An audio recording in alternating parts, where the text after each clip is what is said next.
নিজের ঘুমকে বিসর্জন দিয়ে ছুটির দিনে মানুষকে চিকিৎসা দিয়েছিল, তাকে চোরের মতো মারা হয়েছে। এটা আমরা মেনে নিব না। আমরা তার রক্তের বদলা নিবই নিব ইনশাআল্লাহ। আগামী 24 ঘন্টার মধ্যে তাদেরকে গ্রেফতার করানো হয়, তাহলে আমরা সমস্ত চিকিৎসক সহ সকলে আমরা গণ ইস্তফা দিয়ে শরীয়তপুর হাসপাতালকে বন্ধ করে দেব। শরীয়তপুরবাসী হিসেবে আমরা আজকে লজ্জিত। আজকে সারা বাংলাদেশে রব উঠেছে যে পশুর চিকিৎসা করা সহজ, কিন্তু এই শরীয়তপুরবাসীর চিকিৎসা করা তার চেয়ে কঠিন মনে হচ্ছে।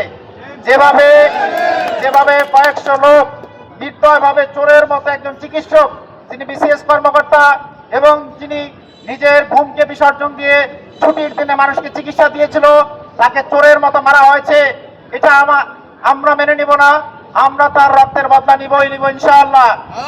উপস্থিতি আমরা আজকে বলতে চাই, যদি আগামী 24 ঘন্টার মধ্যে তাদেরকে গ্রেফতার করানো হয়, তাহলে আমরা সমস্ত চিকিৎসক সহ সকলে আমরা গণ ইস্তফা দিয়ে শরীয়তপুর হাসপাতালকে বন্ধ করে দেব। যে আমরা আমাদের নৈতিকতা, আমাদের নিজেদের চিন্তার পরিবর্তন যদি আমরা না করি, তাহলে আমরা সেবা পাবো না।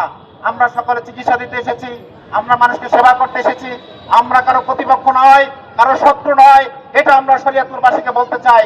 সকলকে আন্তরিক ধন্যবাদ। আসসালামু আলাইকুম।